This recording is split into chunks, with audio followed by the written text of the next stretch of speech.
নমস্কার, নিউজ 18 বাংলা জনতার দরবার। আমি অয়ন আপনাদের জানাই স্বাগত। সোম থেকে শুক্র প্রতিদিন আপনারা উপস্থিত থাকেন এই জনতার দরবারের সঙ্গে। আজকেও নিশ্চয়ই থাকবেন এবং পরবর্তী সময়ে হাজার হাজার দর্শক এই প্রোগ্রামে নজর রাখেন। সরাসরি লাইভ। আজকে অন্য সাবজেক্ট ভেবেছিলাম, কিন্তু জ্যোতিপ্রিয় মল্লিক জামিন পেয়ে গেলেন রেশন বন্টন দুর্নীতি মামলায়। কোটি কোটি টাকার দুর্নীতি এবং তার সঙ্গে কিং পিন বলা হয়েছিল ইডির পক্ষ থেকে জ্যোতিপ্রিয় মল্লিককে। সেই জ্যোতিপ্রিয় মল্লিক আজকে সামান্য 25,000, 25,000, 50,000 ব্যক্তিগত বন্ডে জ্যোতিপ্রিয় মল্লিক তৃণমূলের একজন অন্যতম মুখ্য নেতা, তিনি আজকে মুক্তি পেলেন, জেল থেকে মুক্তি পেলেন। দেখুন সেই ছবি দেখাচ্ছি, এক্সক্লুসিভ ছবি। অলরেডি জামিন পেলেন আজকে, জেল মুক্তিও হলো জ্যোতিপ্রিয় মল্লিকের। 14 মাস জেল খাটলেন। কিন্তু তারপরে কেন্দ্রীয় তদন্তকারী সংস্থা কি করলো? কেন্দ্রীয় তদন্তকারী সংস্থা সেই কিং পিনের বিরুদ্ধে তথ্য প্রমাণ দিতে পারলো না যথেষ্ট পরিমাণে, আর তাই আজকে হাঁটতে হাঁটতে গটগট করতে করতে তিনি বাড়ির পথে রওনা দিলেন। 14 মাস তিনি জেল খাটলেন। এই মুহূর্তে আমার সঙ্গে রয়েছেন তৃণমূল মুখপাত্র বৈশ্বনাথ চট্টোপাধ্যায়, বিজেপির পক্ষ থেকে রয়েছেন দীপ্তিমান বসু, আমার সঙ্গে আছেন সিপিআইএম এর পক্ষ থেকে শুভজিৎ সরকার। আমি দীপ্তিমানের কাছেই প্রথম যাব। বারবার বারবার কোর্ট থেকেও বলা হয় এবং বিজেপিও বিভিন্ন ইস্যুতে বলে সিবিআই হোক, ইডি হোক, কিন্তু আজকে শুধু এই রেশন বন্টন দুর্নীতিতে নয়, মানিক ভট্টাচার্য, কল্যাণময় গঙ্গোপাধ্যায় থেকে আরম্ভ করে নিয়োগ দুর্নীতিতে শুধুমাত্র পার্থ চট্টোপাধ্যায় এখন জেলে। এখানে বাকিবুর রহমান তিনি অলরেডি বাড়িতে বসে আছেন। আর একজন যিনি শঙ্করার্ধ্য, তিনিও বাড়িতে বসে আছেন। তাহলে ইডি করছেটা কি? কেন্দ্রীয় তদন্তকারী সংস্থা, তৃণমূল বারবার বলে যে বিজেপি আসলে কেন্দ্রীয় তদন্তকারী সংস্থা দিয়ে মুখ বন্ধ করতে চায় বিরোধীদের। এটাই কি প্রমাণিত? না, প্রথম কথা অয়ন হচ্ছে যে এটা একটা বিচার বিভাগের সিদ্ধান্ত। এখন আমরা সবাই জানি যে অনির্দিষ্টকালের জন্য কাউকে আটকে রাখা যায় না। 15 মাস পরে জ্যোতিপ্রিয় মল্লিক জামিন পেয়েছেন। আমার খুব ভালো লাগছে দেখে যে জ্যোতিপ্রিয় মল্লিক যে অবস্থায় জেলে গেছিলেন তার থেকে অনেক সুস্থ অবস্থায় এবং গটগট করে তিনি বাইরে বেরোলেন। এই জন্য প্রথমেই আমি ইডি আর সিবিআই কে ধন্যবাদ দেবো, একজন অসুস্থ মানুষকে 15 মাস পরে সুস্থ করে বাইরে পাঠিয়েছেন। জেলে ছিলেন তো সেইটা চলেছিলেন, তো সুস্থ, একদম তো সুস্থ হয়ে ঢোকার সময় যেভাবে ঢুকেছিলেন বেরোনোর সময় সুস্থ হয়ে বেরোলেন। তার মানে একটা প্রসেস, 15 মাসের প্রসেসে তিনি সম্পূর্ণ সুস্থ হয়ে গেলেন। এটা তো ধন্যবাদ দেওয়ারই কথা। এখন ইডি বা সিবিআই এর যে দীর্ঘ সত্যিকার তদন্তের ক্ষেত্রে সেগুলো নিয়ে আমাদের মনেও প্রশ্ন আছে, কিন্তু এটাও তো সত্যি যে বিচার বিভাগের একটা অনিবার্য পরিণতি হচ্ছে জামিন। এবং জামিন মানেই কিন্তু দোষ থেকে মুক্তি নয়, এটাও আমরা সবাই জানি। এবং এত সিরিয়াস একটা অভিযোগ যেখানে 10,000 কোটি টাকা ডিরেক্টলি মানে অভিযোগ করেছে যে 10,000 কোটি টাকার দুর্নীতি, সেখানে কোটি কোটি টাকা, 48টা তার প্রপার্টি অ্যাটাচ হয়েছে, 150 কোটি টাকা প্রাক্তন মন্ত্রীর আমরা সম্পত্তির কথা জানতে পেরেছি। এটা একটা মানে গুরুতর অভিযোগ। 150 কোটি টাকা, উনি এমন বড় ব্যবসা বা কোনো জায়গায় চাকরি করতেন না, তার 150 কোটি টাকা সম্পত্তি করতে পারে। আমরা এই তোমাদের সংবাদ মাধ্যম সূত্রেই জেনেছি তার কন্যার অ্যাকাউন্টে কি বিপুল পরিমাণ রাশির কথা। আমরা আবার সেটার বিপক্ষে যুক্তি শুনেছি তিনি নাকি চুরি করে সেই টাকা দিয়েছেন। তোমাদের সংবাদ মাধ্যম থেকে শুনেছি তার স্ত্রীর অ্যাকাউন্টে বিপুল টাকা কথা।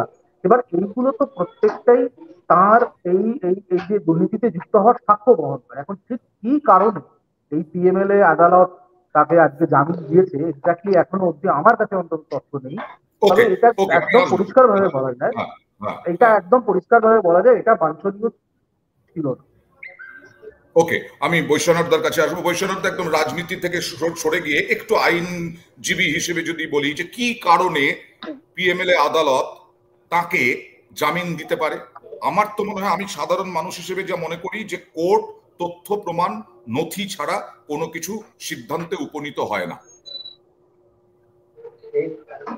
এখানে একটা জিনিস বুঝতে হবে যে রিসেন্টলিও আছে, পুরোনো দিনেও আছে, যে বেলটাকে কিন্তু রুল হিসাবে দেখা হয় আর রিজেকশনটাকে একটা এক্সেপশন হিসাবে দেখা হয়। তো এখানে যিনি বিচারক বিচার করেছেন তিনি দেখেছেন, আমি লয়ার হিসাবে বলতে পারি যে যে মামলা শুরু হয়েছিল সেই মামলায় চার্জশিট হয়ে যাওয়ার পরেও অগ্রগতি কিছু হয়নি। যদি একজনকে কাস্টাডিতে রাখা হয়, উনি বলছেন কে জেলে থেকে ওনার চেহারা ভালো হয়ে গেছে, একজনকে কাস্টাডিতে রাখা মানে তার লিবার্টি কাটল করা হচ্ছে, সে কনফাইন রয়েছে, সে কনফাইন থাকার পরে তার যে মামলায় তাকে ভেতরে রাখা হলো সেই মামলায় যদি কোনো ডেভেলপমেন্ট না হয়, কোনো অগ্রগতি না হয়, কেসটা যদি একই জায়গায় দাঁড়িয়ে থাকে, জজ সাহেব তো দেখবেন এফআইআর, তারপর কি তদন্ত হলো, পুলিশ কবে চার্জশিট দিল, আর আজকের ডেট পর্যন্ত সেই চার্জশিটের পরে কতটা ডেভেলপমেন্ট হলো। যদি ডেভেলপমেন্টই না হয় তাহলে কিসের জন্য জজ সাহেব বুঝেছেন যে এটা তো বিচারের রাজনৈতিক বিষয় নয়, এটা আইনের বিষয়।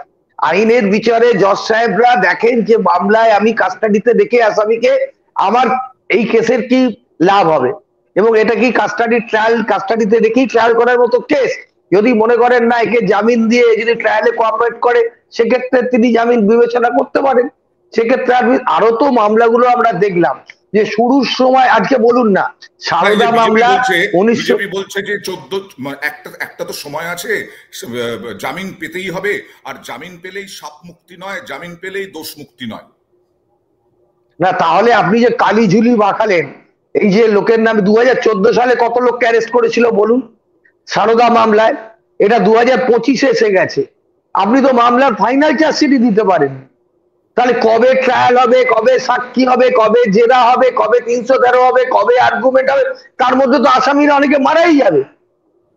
তাহলে সিবিআই বা ইডি এরা আমরা যেটা বলি যে রাজনৈতিক প্রতিহিংসা নেবার জন্য এদেরকে ব্যবহার করা হয়, বিরোধী রাজনৈতিক দলকে জব্দ করার জন্য, আজকে তো একে একে সেটা প্রমাণ হয়ে যাচ্ছে। আপনি বলুন না চিদম্বরম জির মতো লোক তো 6 মাস জেলে ছিল, অরবিন্দ কেজরিওয়াল তো জেলে ছিল, সঞ্জয় রাউতও জেলে ছিল, তো ভারতবর্ষে হেমন্ত সোরেন জেলে ছিল। তো জেলে থেকে তাদেরকে যখন দেখা গেল যে জেলে রাখা হয়েছে পলিটিক্যাল গ্রিভেন্সকে ভেন্টিলেট করে, প্রতিহিংসা নেওয়ার জন্য, তারপরে কোনো ডেভেলপমেন্ট হয়নি বলে তো জামিন পেয়েছে। তো আপনি তো কাস্টাডি ফর অনলি কাস্টাডি রাখতে পারেন না, আপনাকে তো মামলা প্রমাণ করতে হবে। বিজেপি নিজের রাজনীতির স্বার্থে বিরোধী দলগুলোকে জব্দ করার জন্য এটাকে ব্যবহার করছে, এটা তো একে একে প্রমাণ হয়ে যাচ্ছে। আমি শুভজিতের কাছে আসবো। শুভজিৎ, সেটাই কি প্রমাণ হচ্ছে না? দেখো, বেল পাওয়ার ক্ষেত্রে দুটো বিষয় যেটা খুব গুরুত্বপূর্ণ বৈষ্ণবদা বললো, বেল পাওয়া মানে কিন্তু এই নয় যে সে নির্দোষ। আবার এটাও ঠিক যে বেল গ্রান্ট করা হচ্ছে মানে নিশ্চিতভাবে হয়তো ল্যাক অফ এভিডেন্স বা অন্য কোনো কাগজপত্রের নথিপতির বিষয় থাকে, মানে এর ক্ষেত্রে আমি মাননীয় আদালতকে দোষ দিতে পারি না, কারণ আদালত তো বিচার করে যেই সংস্থা যারা ইনভেস্টিগেট করছে তারা যেই বিষয়গুলো তুলে নিয়ে আসতে পারে ইনভেস্টিগেশনের মাধ্যমে, তার দেখেই তো আদালত বিচার করবে। নিশ্চিত আদালতের মানে মাননীয় যে জাজরা রয়েছেন তারা নিশ্চিতভাবে মানে নিজেরা তদন্ত করতে নামবেন না। তাহলে এক্ষেত্রে যেটা খুব গুরুত্বপূর্ণ হয়ে আমরা দেখছি বেশ কিছু সময় ধরে বেশ কিছু ঘটনার ক্ষেত্রে, যে এই ইডি বা সিবিআই যেগুলো হয়তো অনেক ক্ষেত্রে অনেকে সাধারণ মানুষের চোখ দিয়ে মানুষ ভেবেছিল যে এগুলো হয়তো অনেক বেশি নিরপেক্ষ ভাবে কাজ করতে পারে, যদিও আমরা যারা বিজেপির বিরুদ্ধ রাজনৈতিক দল হিসেবে আমরা পরিচিত, আমরা বলেছিলাম যে বিভিন্ন রাজ্যের যদি আপনি পরিসংখ্যান দেখেন, এখানে দেখা যাবে যে বিভিন্ন পরিসংখ্যানের ক্ষেত্রে থেকে এটা নির্দিষ্টভাবে যারা বিজেপির রাজনৈতিক ভাবে না হয়ে অন্তত নির্বাচনে বিজেপির বিরোধিতা করে তাদেরকে এরা এই জিনিসটা করে। এই কথা কিন্তু উঠে আসছে একটাই কারণ বিজেপির সঙ্গে যুক্ত থাকা যেসব লোকেরা যাদের নামে এই ধরনের অভিযোগ এসছে তাদের কিন্তু তদন্তের আওতায় আনা হচ্ছে না। যেমন শুভেন্দু অধিকারীর কথা আমি বলছি, যেমন ধরুন নাকি হেমন্ত বিশ্ব শর্মা থেকে শুরু করে একাধিক নাম, বারবার এক কথা বলে তো সময় নষ্ট করে লাভ নেই, তোমরা সকলেই জানো বা যারা শুনছে। আমার কথা হচ্ছে এইখানেই প্রশ্নটা উঠে যাচ্ছে। আমার মনে হয় এভিডেন্স নেই এটা বড় কথা নয়, এমন দিক হতে পারে যে এভিডেন্সটা দিতে চাইছে না বা দিচ্ছে না, তার এটাও তো দিক হতে পারে। তার কারণ দেখুন, একটা লোকের ব্যাপারে বা একজন ব্যক্তির ব্যাপারে বা কিছু ব্যক্তির ব্যাপারে যখন একাধিক অভিযোগ উঠছে, আমি আবারও বলছি না তারা দোষী সম্পূর্ণ হবে, যতক্ষণ না তারা দোষী প্রমাণিত হচ্ছে কাউকে দোষী বলা যায় না। আইনত সেটা ভুল হবে, রাজনৈতিক ভাবে বলতেই পারে কেউ না কোনো মিটিং মিছিলের জায়গায়, সেটা অন্য বিষয়। কিন্তু তাও একটা লোকের প্রপার্টি, তার আনঅ্যাকাউন্টেড মানির ইনকাম সোর্সটা কি, হঠাৎ করে যদি আপনি 5 কোটি টাকাকে দেখেন 100 কোটি টাকা হয়ে গেল, হঠাৎ করে আপনি যদি দেখেন কেউ টিউশন পড়িয়ে 1.5 কোটি টাকার মালিক হয়ে গেল, সেখানে স্বাভাবিকভাবে তো প্রশ্ন উঠবে। কিন্তু প্রশ্ন করাটা যেমন জনগণের কাজ বা আপনাদের মতো লোকেদের কাজ, যারা রাজনীতি নিয়ে চর্চা করে, বা আমাদের রাজনৈতিক দলের কাজ, কিন্তু এক্ষেত্রে এগুলো খুঁজে বের করা এদের কাজ। মানে ইডি, সিবিআই বা অন্যান্য যে সংস্থাগুলো রয়েছে, তারা বোধহয় কোনো কারণে হয়তো এই কাজটা ঠিকভাবে করছে না। ঠিকভাবে করছে না বলে দেখবে, ঠিকভাবে করছে না বলে হয়তো আজকে এই পরিস্থিতিতে পড়ছে। সিপিআইএম এই ন্যারেটিভেই চলে গেছে। আমরা যখন সুজন চক্রবর্তীর সঙ্গে কথা বলেছিলাম, তখন বলেছিলেন সুজনদা যে মমতা বন্দ্যোপাধ্যায়ের পছন্দের যারা যারা, তাদেরকে ছেড়ে দেওয়ার জন্য ইডি, সিবিআই প্রস্তুত রয়েছে। আমি একজন দর্শকের মন্তব্য দেখাই, তার দেবাশিস রায়, তিনি বলছেন সিবিআই তোতা পাখি, প্রমাণ হলো তৃণমূল বিজেপি একই মুদ্রার দুই পিঠ, নির্বাচন যত এগোবে তত পরিষ্কার হবে। মানে সেটিং এর একটা তত্ত্ব উঠে আসছে বাম মনস্ক লোকেদের কাছ থেকে। বৈশ্বনাথ দা, দেখুন আমি ওদের কি বলবো বলুন, 2016 সালেও এই সেটিং বলেছিল, 2021-এও সেটিং বলেছিল, 2019-এও সেটিং বলেছিল, 2024-এও সেটিং বলেছিল। এই সেটিং তত্ত্বটা মানুষকে বিশ্বাস করানো ওরা পারেনি, এবং এখন ওদের এমন অবস্থা যে ওরা বিধানসভাতেও একটাও সিট নেই, শূন্যতে নেমে গেছে, আর লোকসভাতেও শূন্যতে নেমে গেছে। আপনি যারা বলছে যে এই যে বিজেপি তদন্ত, না ঠিক আছে এক মিনিট, বিজেপি সঙ্গে তৃণমূলের সেটিং আছে, এই যে তত্ত্বটা, এই যে তেতো ওষুধটাকে খাওয়ানোর চেষ্টা করেছিল, এইটা কিন্তু বারবার ওদের ব্যর্থ হচ্ছে। এই ন্যারেটিভটা ওরা দিতে চাইছে, মানুষ এটাকে অ্যাকসেপ্ট করছে না, এবং মানুষ এটাকে অ্যাকসেপ্ট করবে কিসে আমরা বুঝতে পারবো, যখন নির্বাচন হবে। লাস্ট যে উপনির্বাচন হলো 6টায়, তাতে 6টাতেই বামফ্রন্টের জমানত জব্দ হয়েছে, বিজেপির 2টোতে জমানত জব্দ হয়েছে, কিন্তু বামফ্রন্টের 6টাতেই জমানত জব্দ হয়েছে, কংগ্রেসের তো হয়েছে। সুতরাং এইটা মানুষ যতদিন না এই ভুল মিথ্যা তত্ত্বটাকে পাত্তা দিচ্ছে বা মান্যতা দিচ্ছে, ততদিন এই তত্ত্বটা বাজারে খাওয়ানো যাবে না। তোমরা দেওয়ার চেষ্টা করছো বারবার, ব্যর্থ হওয়ার পরেও, মানুষ ফিরিয়ে দেওয়ার পরেও। আচ্ছা, আমি বা আমরা তো নয় রাজনৈতিক ভাবে তৃণমূলের বিরুদ্ধে বা বিজেপির বিরুদ্ধে বলে এই ধরনের কথাগুলো বলছি। স্বাভাবিকভাবে প্রশ্ন তো উঠতেই পারে যে তোমরা তো তৃণমূলের বিরুদ্ধে বা বিজেপির বিরুদ্ধে বলে তোমরা কথাগুলো বলবে, এটাই স্বাভাবিক। যে কথা তোমার মানে অঙ্কে 1 1 2 হয়ে যায়। কিন্তু আমার কথা, মানুষের মধ্যে তো এমন প্রভাব, এমন কথা উঠে আসছে। এবার এর মানে এই নয়, ধরুন সিপিএম ভোটে জিততে পারছে না, আমি আপনার তর্কে খাই ধরে নিচ্ছি, সিপিএম এর আসন নেই, সিপিএম রেজাল্ট খারাপ করেছে নির্বাচনে, তার মানে তো এই নয় যে এই তত্ত্বটা ভুল হয়ে যাচ্ছে। এই তত্ত্ব কেন ভুল, আমি আবারও বলছি, বারবার আমি ক্লিয়ার করে বলে দিচ্ছি, আমি বলার জন্য কথাগুলো বলছি না। ধরুন আপনি নির্দিষ্ট ভাবে একজনকে 2 বছর 2.5 বছর জেলে রেখে দিলেন, এবার এটা তো স্বাভাবিকভাবে তখন এই প্রশ্নটা উঠবেই যে তাহলে আপনার কাছে কি এভিডেন্স আছে? এদিকে দেখা যাচ্ছে রেশনের দুর্নীতি হয়েছে, এদিকে দেখা যাচ্ছে শিক্ষায় দুর্নীতি হয়েছে, এদিকে দেখা যাচ্ছে চাকরির দুর্নীতি হয়েছে, তাহলে এই দুর্নীতিগুলো কে করলো? নিশ্চিত এই দুর্নীতিগুলো বৈশ্বনাথ চট্টোপাধ্যায় করেনি, নিশ্চিত দুর্নীতিগুলো বিজেপি প্রতিনিধি বা শুভজিৎ সরকার করেনি। যে ওই দপ্তরের মন্ত্রী, যে দপ্তরের দায়িত্বে থাকবে, নিশ্চয়ই দুর্নীতি তার হাত থাকবে। এইটা লজিক হতে পারে, আর নয় 2 হতে পারে যে তার হাতে কোনো নিয়ন্ত্রণ নেই। মানে এই দপ্তরটা, নির্দিষ্ট যে দপ্তর, ধরে নিন খাদ্য দপ্তর, জ্যোতিপ্রিয় মল্লিক মাননীয় যিনি মন্ত্রী ছিলেন, ওই মন্ত্রী তার হাতের বাইরে ছিল, উনি নামেই মন্ত্রী ছিলেন, ওনার প্যাড গুলো হয়তো রাস্তাঘাটে পাওয়া যেত। এই দুটো লজিক হতে পারে।